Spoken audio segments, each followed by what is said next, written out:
안녕하세요. 황금빛 인생입니다. 다음 내용은 실화를 바탕으로 한 가슴 아픈 사연입니다. 공감이 되시면 댓글로 의견 부탁드리며 여러분의 구독과 좋아요는 저에게 큰 힘이 됩니다. 늘 감사드립니다. 2024년 봄 서울 목동의 한 카페에는 매달 둘째 주 토요일이면 특별한 모임이 열렸습니다. 청실회라는 이름의 개모임이었죠. 25명의 회원들 중에서도 유독 눈에 띄는 두 사람이 있었습니다. 바로 67세의 김순자 회장과 이영희 총무였죠. 순자 언니, 우리가 중학교 때 처음 만난 게 엊그제 같은데 벌써 40년이 넘었네.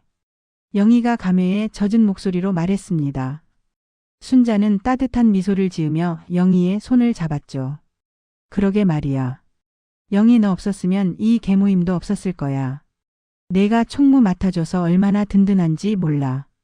청실회는 15년 전 순자와 영희가 주축이 되어 만든 개모임이었습니다.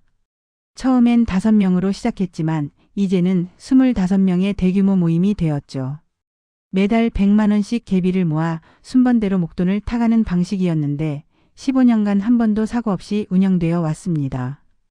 회원들이 순자와 영희를 바라보는 눈빛에는 신뢰가 가득했습니다. 순자는 은퇴한 초등학교 교장 출신으로 리더십이 뛰어났고 영희는 꼼꼼한 성격으로 회계를 완벽하게 관리했죠. 두 사람의 환상적인 호흡 덕분에 개모임 통장에는 28억 원이라는 거금이 쌓여 있었습니다. 그날도 평소처럼 정산이 끝나고 회원들이 하나둘 자리를 떴습니다. 카페에 순자와 영희만 남자 영희가 갑자기 한숨을 쉬었죠.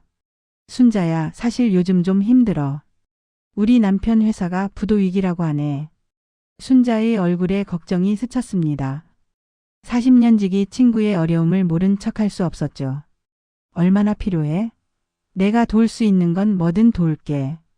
영희는 고개를 저으며 괜찮다고 했지만 눈가에는 눈물이 맺혀 있었습니다.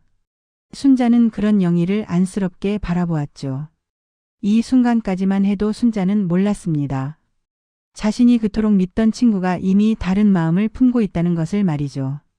카페 밖으로 나온 두 사람은 언제나처럼 팔짱을 끼고 걸었습니다. 봄바람이 살랑살랑 불어오는 거리에는 벚꽃이 흐드러지게 피어 있었죠. 영희가 벚꽃을 보며 말했습니다. 순자야, 우리 고등학교 때 벚꽃 구경 갔던 거 기억나? 그때 우리 평생 친구하자고 약속했잖아. 순자가 웃으며 대답했습니다. 당연히 기억하지. 우리 약속 아직 유효해. 죽을 때까지 친구야.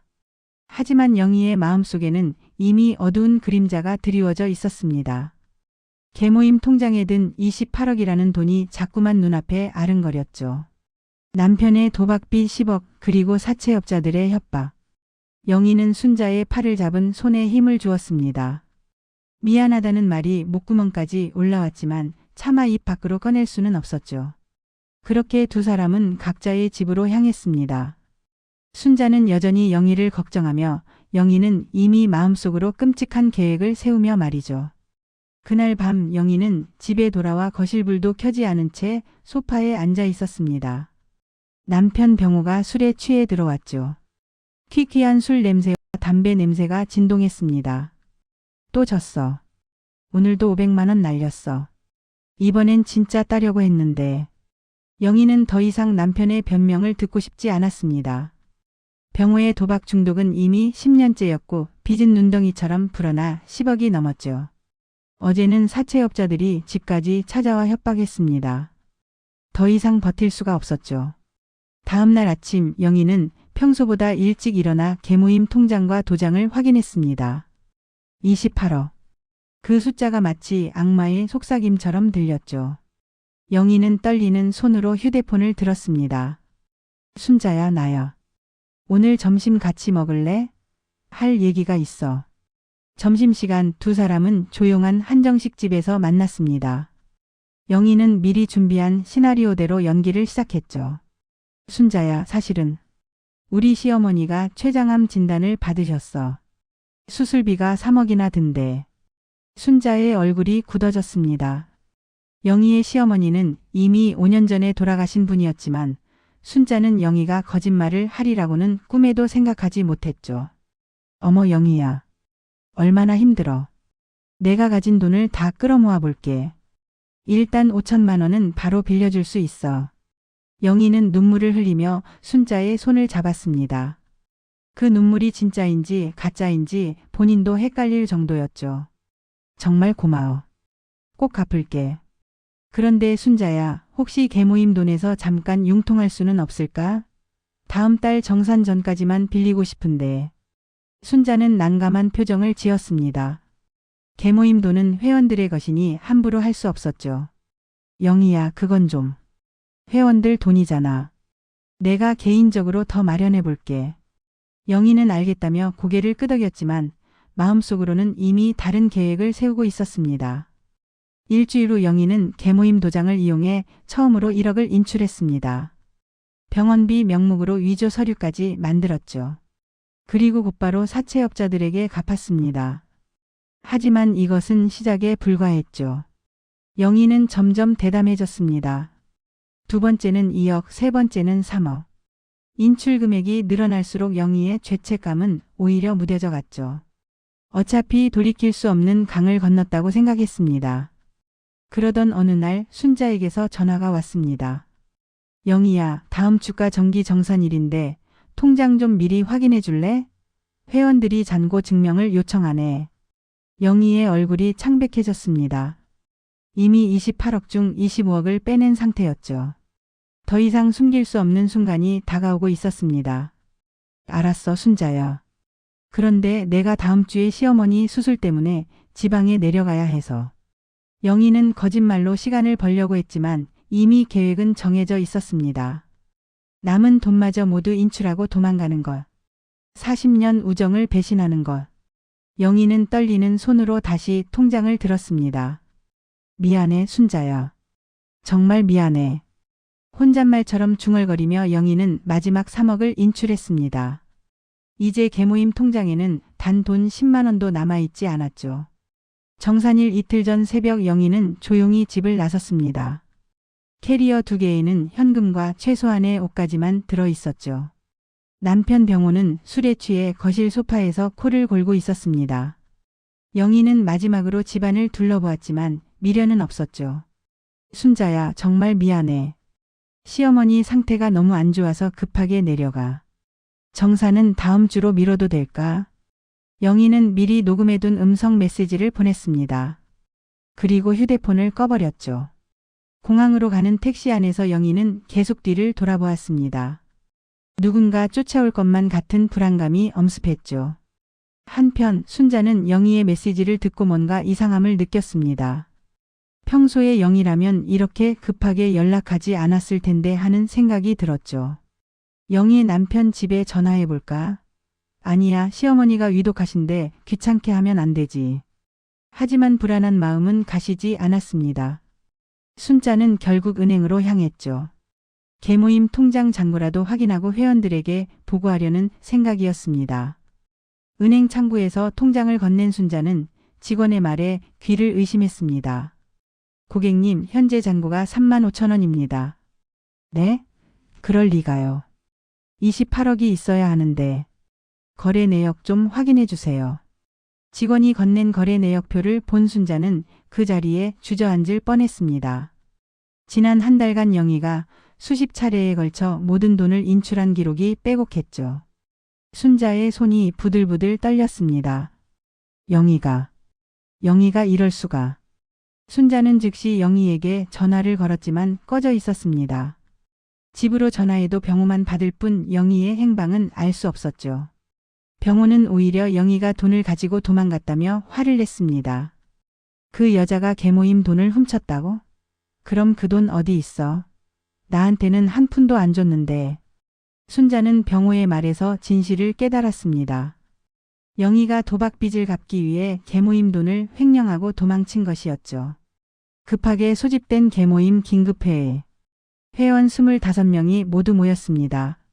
순자가 떨리는 목소리로 사실을 알리자 회의장은 아수라장이 되었죠. 28억이 다 없어졌다고요? 그게 말이 되는 소리예요. 영희 그 여자를 믿은 우리가 바보지. 당장 경찰에 신고해야 해. 내 노후 자금이 다 들어있는데. 이제 어떻게 살아? 회원들의 울부짖음과 원망이 쏟아졌습니다. 순자는 회장으로서 그리고 영희를 믿고 총무를 맡긴 사람으로서 죄책감에 눈물만 흘렸죠. 제가 책임지겠습니다. 영희를 꼭 찾아내고 돈도 되찾을 수 있도록 최선을 다하겠습니다. 순자는 그날로 경찰에 고발장을 접수했습니다. 그리고 영희의 행방을 찾기 위해 사설탐정까지 고용했죠. 영희 남편 병호도 사채업자들에게 쫓겨 잠적했다는 소식이 들렸습니다. 며칠 후 드디어 영희의 행방이 확인되었습니다. 제주도의 한 모텔에 숨어 있다가 공항에서 해외 도피를 시도하던 중 발각된 것이었죠. 순자는 경찰과 함께 제주도로 향했습니다. 공항 대합실에서 수갑을 찬 영희와 마주한 순간 순자는 할 말을 잃었습니다. 40년을 함께한 친구의 얼굴이 낯설게 느껴졌죠. 영희는 고개를 들어 순자를 바라보았습니다. 그 눈에는 후회와 미안함 그리고 체념이 뒤섞여 있었죠. 제주공항 경찰조사실 순자는 유리병 너머로 영희를 바라보았습니다. 수갑을 찬 영희의 모습이 믿기지 않았죠. 형사가 순자에게 면회를 허락하자 두 사람은 마주 앉았습니다. 순자야. 영희가 먼저 입을 열었지만 순자는 차가운 눈빛으로 영희를 응시할 뿐이었습니다. 잠시 침묵이 흐른 후 순자가 떨리는 목소리로 물었죠. 왜? 왜 이런 짓을 한 거야? 40년이야, 영희야. 우리가 함께한 시간이 40년이라고. 영희의 눈에서 눈물이 흘러내렸습니다. 하지만 그 눈물조차 순자에게는 거짓으로 느껴졌죠. 미안해, 순자야. 정말 미안해. 병호가 도박빚으로 10억을 졌어. 사채업자들이 매일 찾아와서 죽인다고 협박했어. 애들까지 해치겠다고. 그래서 25명의 노후자금을 훔친 거야. 너 때문에 자살 시도한 회원도 있어. 7순 넘은 정자 언니는 쓰러져서 병원에 입원했고. 순자의 목소리가 높아졌습니다. 조사실 밖에서 기다리던 형사들이 안을 들여다보았죠. 나도 알아, 용서받을 수 없다는 거. 하지만 순자야, 그때는 정말 다른 방법이 없었어. 처음엔 잠깐만 빌리려고 했는데. 변명하지 마. 너는 날 이용했어. 내가 널 얼마나 믿었는데.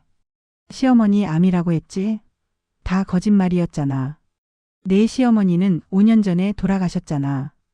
영희는 고개를 숙였습니다. 더 이상 할 말이 없었죠. 순자는 자리에서 일어났습니다. 앞으로 법정에서 보자. 난 끝까지 싸울 거야.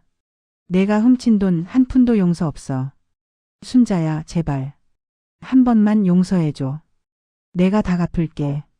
평생 갚으며 살게.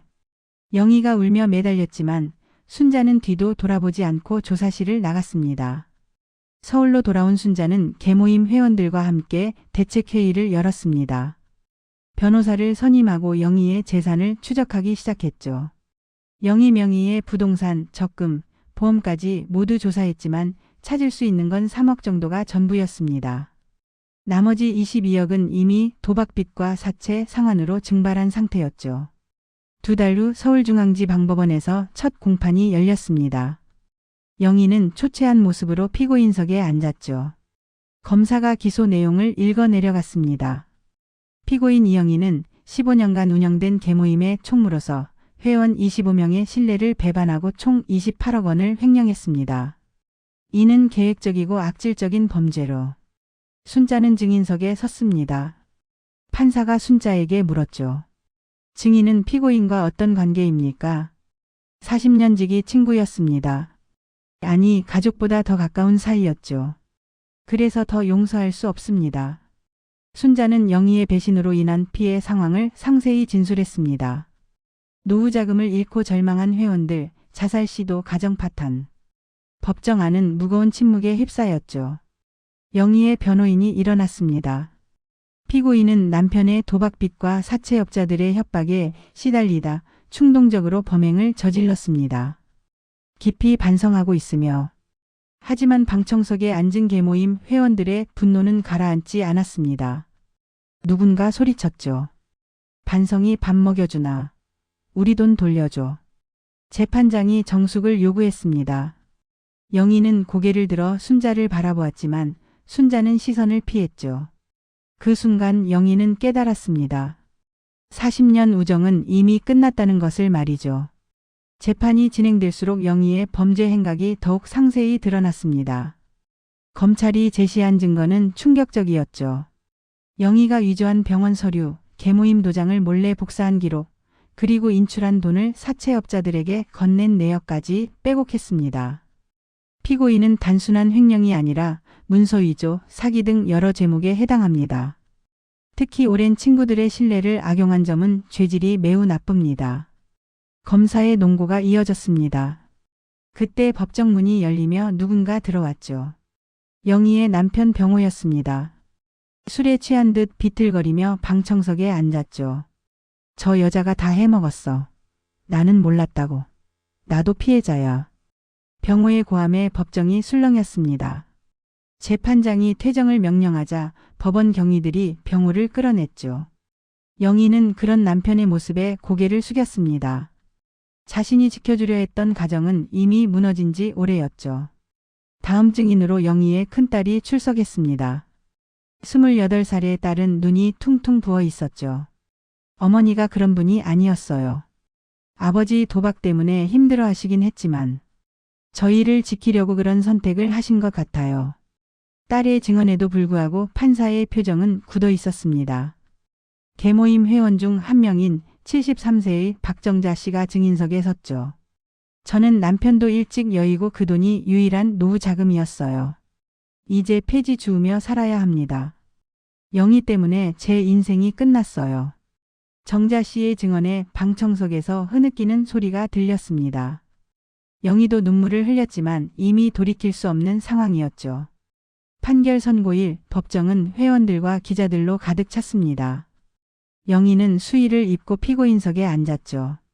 재판장이 판결문을 읽기 시작했습니다. 피고인 이영희에게 징역 8년을 선고한다. 피고인은 15년간 쌓아온 신뢰를 바탕으로 계획적으로 범행을 저질렀고 피해 금액이 막대하며 피해 회복이 거의 이루어지지 않은 점을 고려했다. 8년. 영희는 그 숫자에 멍하니 앉아 있었습니다. 순자와 눈이 마주쳤지만 순자는 곧 시선을 돌렸죠. 영희가 법정을 나가며 순자에게 다가가려 했지만 교도관들이 막았습니다. 순자야, 순자야, 미안해. 정말 미안해.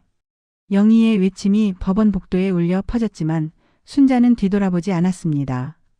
그날 저녁 순자는 혼자 집에 앉아 있었습니다. 탁자 위에는 영희와 찍은 사진들이 놓여 있었죠. 중학교 입학식, 고등학교 수학여행, 각자의 결혼식, 계모임 창립 기념사진. 40년의 추억이 한 장 한 장에 담겨 있었습니다. 순자는 사진을 하나씩 찢어 쓰레기통에 버렸습니다. 눈물이 볼을 타고 흘러내렸지만 마음을 바꿀 수는 없었죠. 배신의 상처는 너무나 깊었습니다. 한편 영희의 가족도 무너졌습니다. 큰딸은 회사에서 퇴사 압력을 받았고 작은 아들은 학교에서 따돌림을 당했죠. 병호는 사채업자들을 피해 잠적했고 집은 경매로 넘어갔습니다. 교도소로 이송되는 호송차 안에서 영희는 창밖을 바라보았습니다. 지나가는 거리에 사람들이 행복해 보였죠. 자신도 한때는 저렇게 평범한 행복을 누렸는데 이제는 모든 것을 잃었습니다. 40년 우정도 가족도 자유도. 영희는 깨달았습니다. 돈으로 해결하려 했던 문제가 결국 돈보다 소중한 모든 것을 앗아갔다는 것을. 하지만 이미 너무 늦었죠. 호송차는 서울구치소로 향했고 무거운 철문이 영희 뒤로 닫혔습니다. 교도소에 수감된 지 1년이 지났습니다. 영희는 여자교도소 독방에서 하루하루를 보내고 있었죠. 매일 같은 시간에 일어나고 같은 밥을 먹고 같은 운동을 하는 단조로운 일상. 하지만 가장 힘든 건 면회 오는 사람이 아무도 없다는 것이었습니다. 큰딸이 처음 몇 달은 면회를 왔지만 이제는 발길이 끊겼습니다. 영희는 딸에게 편지를 썼지만 답장은 오지 않았죠. 교도소 동료가 영희에게 물었습니다. 오늘도 면회 없어요? 가족들이 아예 연락을 끊었나 봐요. 영희는 쓸쓸히 고개를 끄덕였습니다. 남편 병호는 사채업자들에게 쫓기다 결국 자살을 시도했다는 소식이 들렸고 큰딸은 이혼을 당했다고 했죠. 작은 아들은 군대로 도피했고 제대 후에는 이름을 바꾸고 살겠다고 했습니다. 한편 바깥 세상에서는 순자가 계모임을 재건하기 위해 동분서주하고 있었습니다. 영희가 남긴 3억과 회원들이 추가로 모은 돈으로 다시 시작했죠. 이번에는 철저한 감사 시스템을 도입했습니다. 이제는 통장을 2명이 공동 관리하고 매달 회계 감사를 받기로 했어요. 다시는 이런 일이 없도록 해야죠. 순자의 노력으로 계모임은 조금씩 안정을 찾아갔습니다. 새로운 회원들도 가입했고 신뢰도 서서히 회복되었죠. 하지만 영희로 인한 상처는 쉽게 아물지 않았습니다. 어느 날 순자에게 교도소에서 편지가 왔습니다. 영희가 보낸 것이었죠.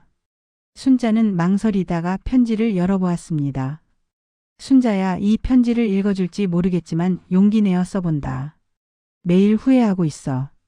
40년 우정을 돈 때문에 배신한 내가 용서받을 자격이 없다는 걸 알아. 하지만 정말 미안해. 내가 준 믿음을 저버려서 모두의 인생을 망쳐서. 순자는 편지를 끝까지 읽지 않고 찢어버렸습니다. 영희가 보낸 편지는 그 후로도 계속 왔지만 순자는 모두 개봉하지 않고 버렸죠. 3년이 지났습니다. 영희는 모범수로 가석방 심사를 받게 되었지만 피해자들의 반대로 기각되었죠. 순자와 계모임 회원들이 모두 반대 탄원서를 제출한 것입니다. 가석방이 기각되었다는 소식을 들은 영희는 독방에서 오열했습니다. 창밖으로 보이는 하늘이 그토록 멀게 느껴진 적이 없었죠. 같은 수감자가 위로했지만 영희의 마음은 더욱 무너져 내렸습니다. 이런 짓을 왜 했을까? 그 돈이 뭐라고. 모든 걸 다 잃었네. 그 즈음 순자는 새로운 일을 시작했습니다. 금융사기 피해자들을 돕는 상담센터를 열었죠. 자신과 같은 피해를 입은 사람들을 위로하고 도우면서 순자도 조금씩 상처를 치유해 나갔습니다. 언론에서도 순자의 활동을 조명했습니다. 배신당한 우정, 그러나 좌절하지 않고 일어선 여인이라는 제목으로 방송이 나갔죠. 방송을 본 많은 사람들이 순자를 응원했습니다. 교도소 TV실에서 그 방송을 본 영희는 눈물을 흘렸습니다. 순자가 건강한 모습으로 활동하는 것이 다행이면서도 자신은 그 곁에 없다는 사실이 가슴을 찢어 놓았죠. 영희는 독방으로 돌아와 일기장을 펼쳤습니다. 오늘도 순자를 봤다. TV 속 순자는 여전히 아름답고 당당했다.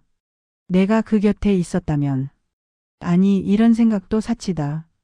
나는 그럴 자격이 없는 사람이니까. 교도관이 취침 시간을 알렸습니다. 영희는 딱딱한 침대에 누워 천장을 바라보았죠. 앞으로 5년 1825일이 더 남았습니다. 그 시간이 영원처럼 느껴졌죠. 8년의 시간이 흘렀습니다. 2032년 5월의 어느 아침, 영희는 작은 보따리 하나를 들고 교도소 정문 앞에 서 있었죠. 75살이 된 영희의 머리는 온통 백발이 되어 있었고 얼굴에는 깊은 주름이 패여 있었습니다.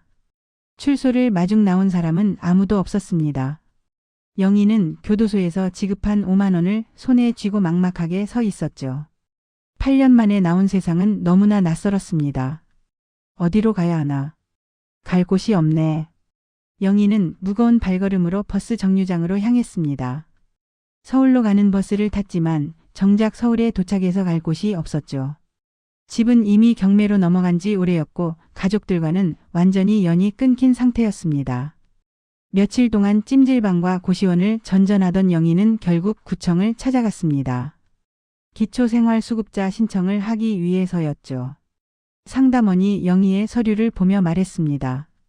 전과 기록이 있으시네요. 특별자금 횡령. 피해 금액이 28억이요. 이런 경우는 심사가 까다로울 수 있습니다. 영희는 고개를 숙였습니다. 자신의 과거가 평생 따라다닐 낙인이라는 걸 실감했죠. 겨우 임시 거처를 배정받았지만 그곳은 지하 단칸방이었습니다. 곰팡이 냄새가 진동하고 햇빛도 들지 않는 음습한 곳이었죠. 그러던 어느 날 영희는 우연히 순자를 만나게 되었습니다. 대형마트에서 장을 보던 중 마주친 것이었죠. 순자는 건강해 보였고 옆에는 계모임 회원들이 함께 있었습니다. 순자야. 영희가 떨리는 목소리로 불렀지만 순자는 영희를 보고도 못 본 척 지나갔습니다. 계모임 회원 중 한 명이 영희를 알아보고 소리쳤죠. 저 도둑년이 나타났네. 감히 어디서 얼굴을 들고 다녀. 주변 사람들이 수군거리기 시작했습니다. 영희는 부끄러움과 수치심에 그 자리에서 도망치듯 나왔죠. 집으로 돌아온 영희는 거울을 보며 자신의 초라한 모습에 눈물을 흘렸습니다. 한때는 남부럽지 않게 살았던 자신이 이렇게 비참해질 줄은 몰랐죠. 한편 순자는 집으로 돌아와 복잡한 심정에 잠겼습니다. 영희의 초라한 모습이 자꾸 눈앞에 아른거렸죠. 하지만 곧 고개를 저었습니다. 자업자득이야. 스스로 선택한 길이니까. 순자가 이끄는 청실회는 이제 전국적으로 유명한 모범 계모임이 되었습니다. 방송에도 여러 번 소개되었고 순자는 금융사기 예방 강연도 다니고 있었죠. 회원들 모두 순자를 신뢰하고 따랐습니다. 반면 영희의 소식은 점점 비참해졌습니다. 큰딸은 해외로 이민을 갔고 작은 아들은 결혼식에도 영희를 초대하지 않았죠. 남편 병호는 결국 간경화로 세상을 떠났는데 영희는 장례식장에도 가지 못했습니다. 유족들이 출입을 막았기 때문이죠. 어느 날 영희는 병원에서 건강검진을 받았습니다. 의사가 심각한 표정으로 말했죠. 치매 초기 증상이 보입니다. 독거노인이신데 관리할 보호자가 있으신가요? 영희는 쓸쓸히 고개를 저었습니다. 자신을 돌봐줄 사람은 이 세상에 아무도 없었죠. 의사는 안타까운 표정을 지으며 복지시설 연계를 권했습니다. 영희는 병원을 나와 공원 벤치에 앉았습니다. 저 멀리 노부부가 다정하게 산책하는 모습이 보였죠. 만약 자신이 그때 그런 선택을 하지 않았다면 순자와 함께 저렇게 행복한 노후를 보냈을지도 모른다는 생각이 들었습니다. 40년 우정과 28억. 난 가장 소중한 것을 가장 하찮은 것과 바꾼 거야. 영희의 독백이 봄바람에 흩어졌습니다. 해는 저물어가고 영희의 그림자만이 길게 늘어져 있었죠. 출소한 지 3년이 지난 어느 겨울날 영희는 요양병원 공영병실에 누워 있었습니다. 치매가 급속도로 진행되어 이제는 순자의 얼굴조차 기억하지 못하는 상태였죠. 가끔 정신이 들 때면 중얼거렸습니다. 순자야. 미안해. 돈 갚을게. 하지만 아무도 그 말을 들어주는 사람은 없었습니다. 병실에는 영희 말고도 무연고 노인 3명이 더 있었지만 모두 자신의 병과 싸우기 바빴죠. 그날도 영희는 희미한 의식 속에서 과거를 떠올렸습니다. 청실의 회원들과 함께 웃던 시절 순자와 여행 다니던 추억들이 파편처럼 스쳐 지나갔죠. 그런데 갑자기 가슴이 조여왔습니다. 심장마비였죠. 간호사가 응급조치를 했지만 이미 늦었습니다. 영희는 78배 나이로 쓸쓸히 숨을 거두었죠. 임종을 지킨 사람은 아무도 없었습니다. 병원에서는 연고자를 찾기 위해 수소문했지만 가족 모두 관계를 부인했습니다. 큰딸은 해외에서 전화로만 말했죠. 저희 어머니가 아닙니다. 이미 호적에서도 정리했어요. 결국 영희의 장례는 무연고 사망자 절차에 따라 진행되었습니다. 화장 후 유골은 무연고 납골당에 안치되었죠. 비석도 지인의 조문도 없는 처참한 최후였습니다. 한편 같은 날 순자는 청실회 20주년 기념식에 참석하고 있었습니다. 호텔 연회장에는 100여 명의 회원들이 모여 성대한 축하 파티를 열었죠. 순자는 단상에 올라 인사말을 했습니다. 여러분, 우리 청실회가 20년을 맞았습니다. 중간에 큰 위기도 있었지만 우리는 이겨냈습니다. 서로를 믿고 의지하며 여기까지 왔죠. 신뢰야말로 우리의 가장 큰 자산입니다. 박수갈채가 쏟아졌습니다. 순자는 이제 계모임뿐만 아니라 금융사기 예방 재단 이사장으로도 활동하고 있었죠. 그녀의 자서전 배신을 딛고 일어서다는 베스트셀러가 되었고 많은 이들에게 희망을 주었습니다. 기념식이 끝난 후 순자는 회원들과 함께 저녁 식사를 했습니다. 누군가 물었죠. 회장님, 그 사람. 이영희 소식 들으셨어요? 순자는 잠시 침묵하다가 고개를 저었습니다. 모릅니다. 알고 싶지도 않고요. 각자 선택한 길에 책임을 져야죠. 다음 날 아침 순자는 신문을 보다가 작은 기사를 발견했습니다. 무연고 사망자 급증, 사회 안전망 필요 기사 안에 영희의 이름이 있었죠. 순자는 잠시 신문을 내려놓고 창밖을 바라보았습니다. 복잡한 감정이 교차했지만 이내 마음을 정리했습니다. 영희가 선택한 길의 결과였고 자업자득이었죠. 순자는 신문을 접고 일정을 확인했습니다. 오늘도 금융사기 피해자 상담이 있었죠. 순자가 상담센터에 도착했을 때 한 노부부가 기다리고 있었습니다. 친구에게 사기당한 사연이었죠. 순자는 따뜻하게 그들을 맞이했습니다. 저도 같은 아픔이 있었어요. 하지만 극복할 수 있습니다. 포기하지 마세요. 영희의 유골함이 안치된 납골당은 찾는 이 없이 조용했습니다. 수천 개의 무연고 유골함 사이에서 영희의 이름이 적힌 작은 함은 그렇게 잊혀져 갔죠. 한때 28억을 손에 쥐었던 사람의 최후치고는 너무나 초라했습니다. 몇 달 후 순자는 청실의 회원들과 함께 유럽 여행을 떠났습니다. 파리의 에펠탑 앞에서 다 같이 사진을 찍으며 행복한 시간을 보냈죠. 순자가 회원들에게 말했습니다. 우리가 함께여서 가능한 일이에요. 믿음과 우정 이것만 있으면 무엇이든 극복할 수 있어요. 영희가 그토록 갖고 싶어 했던 돈으로도 살 수 없는 것들이었습니다. 진정한 우정, 신뢰, 그리고 함께하는 행복. 영희는 28억과 맞바꾼 대가로 모든 것을 잃었고 순자는 배신을 극복하고 더 큰 행복을 찾았습니다. 마지막으로 순자의 자서전 맺은 말이 떠오릅니다. 돈은 다시 벌 수 있지만 한 번 무너진 신뢰는 영원히 돌아오지 않는다. 40년 우정도 한순간의 욕심 앞에서는 무력했다. 하지만 나는 배웠다. 진정한 친구들과 함께라면 어떤 배신도 극복할 수 있다는 것을.